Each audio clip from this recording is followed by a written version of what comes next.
अवधूत चिंतन श्री गुरुदेव दत्त श्री स्वामी समर्थ। तुम्हा सर्वांचं आपल्या स्वामी शक्ती या चॅनलमध्ये मनापासून स्वागत आहे। स्वामी तुम्हा सर्वांच्या सर्व चांगल्या इच्छा पूर्ण करोत एवढीच स्वामींच्या चरणी प्रार्थना करते आणि आपल्या आजच्या या नवीन आणि सुंदर व्हिडिओला पुन्हा एकदा नव्याने सुरुवात करते। मित्रांनो, आजच्या या व्हिडिओमध्ये मी तुम्हाला पैसा आकर्षित करण्यासाठी, आयुष्यात खूप श्रीमंत बनण्यासाठी, धनवान होण्यासाठी आणि जीवनामध्ये असलेलं जे काही दारिद्र्य आहे हे दारिद्र्य संपवण्यासाठी एक अत्यंत प्रभावी उपाय सांगणार आहे। बघा, ही एक वस्तू तुम्हाला तुमच्या मुख्य प्रवेशद्वाराला लावायची आहे। जी वस्तू तुम्ही घराच्या मुख्य प्रवेशद्वाराला लावली तर त्या क्षणात तुमच्या घराकडे माता लक्ष्मी आकर्षित होईल। तुमच्या घरामध्ये चहूबाजूने पैशांचा ओघ येईल। जी तुमच्या घरामध्ये गरिबी होती किंवा जे काही दारिद्र्य होतं ते दारिद्र्य घराच्या बाहेर जाईल आणि घरामध्ये सदैव बरकत राहील। घरामध्ये सदैव माता लक्ष्मी जी आहे ती स्थिर राहील। बघा, बऱ्याच वेळा खूप कष्ट आणि मेहनत करतो, दिवस रात्र राबतो, मात्र तरीही पैसा हवा तेवढा मिळत नाही, कारण नशिबाची साथ नसते। ही वस्तू जर तुम्ही घराच्या मुख्य प्रवेशद्वाराला लावली तर तुमच्या कामाला, तुमच्या कष्टाला नशिबाची साथ मिळेल। तुम्हाला प्रत्येक गोष्टीत यश मिळायला सुरुवात होईल। तुमच्या प्रत्येक कामात तुम्हाला बरकत येईल। या उपायाने किंवा या एका वस्तूने तुमच्याकडे माता लक्ष्मी त्या क्षणात आकर्षित होईल, ज्यामुळे तुमच्या घरामध्ये असलेली आर्थिक तंगी कुठेतरी कमी होईल।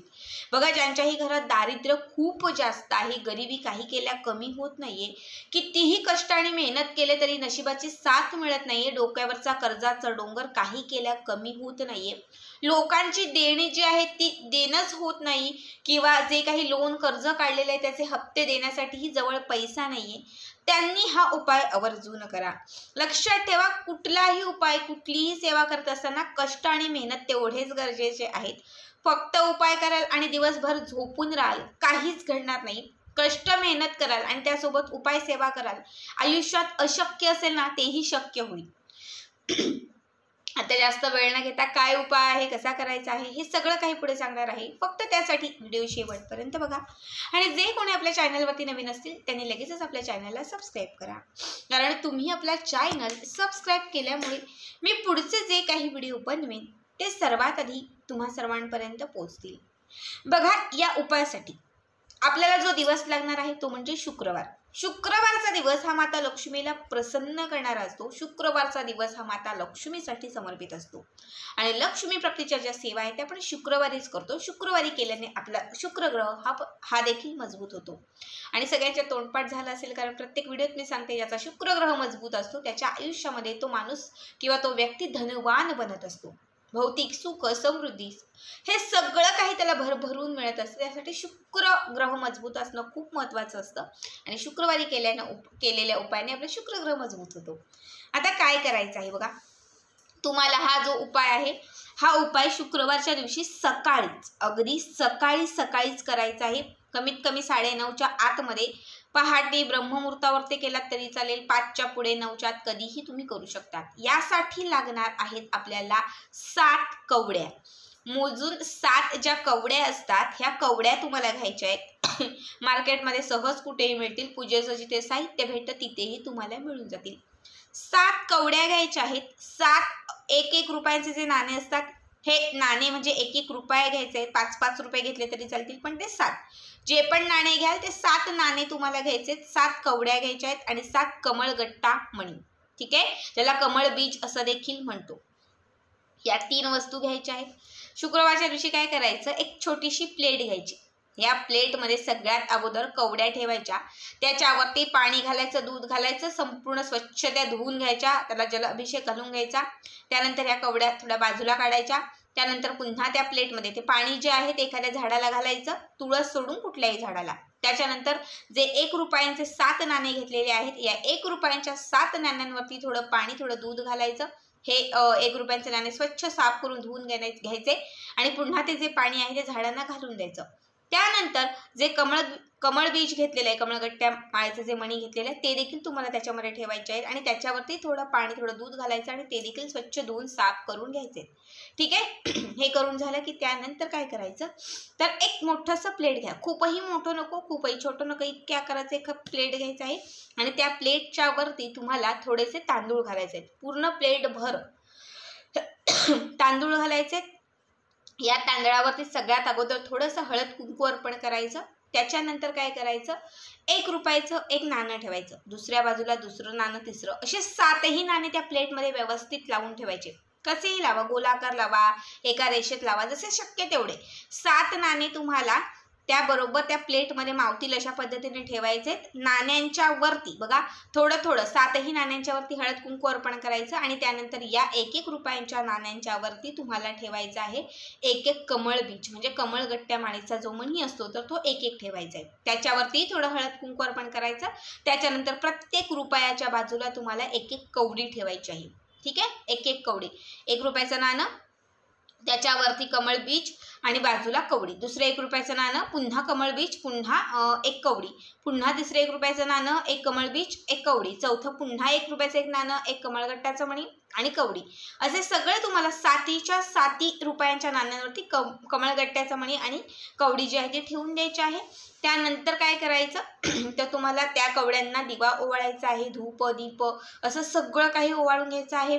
थोडासा गुळ खोबऱ्याचा नैवेद्य ठेवायचा आहे. हे सगळं काही करून झालं की त्यानंतर तुम्हाला 7 वेळा श्री सुक्तमाचं पठण करायचं आहे, मोजून 7 वेळा. ठीक आहे. प्रत्येक कवडीसाठी किंवा प्रत्येक ठेवलेल्या त्या 7 रुपयांसाठी आपल्याला 7 वेळा आपल्याला श्री सुक्तमाचं पठण करायचं आहे आणि 1 वेळा व्यंकटेश स्तोत्र म्हणायचं आहे. ठीक आहे.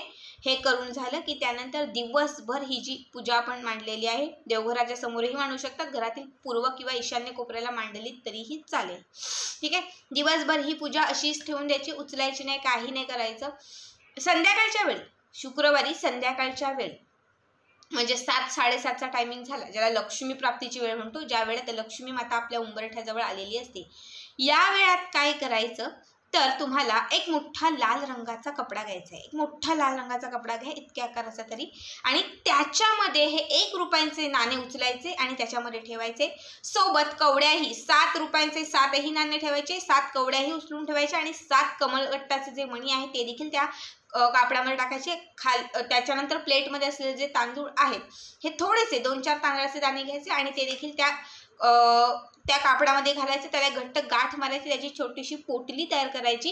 ही पोटली आपल्या हातामध्ये घ्यायची आणि माता लक्ष्मीचा जो कमलात्मक मंत्र आहे या कमलात्मक मंत्राचं 108 वेळा पठण करायचं.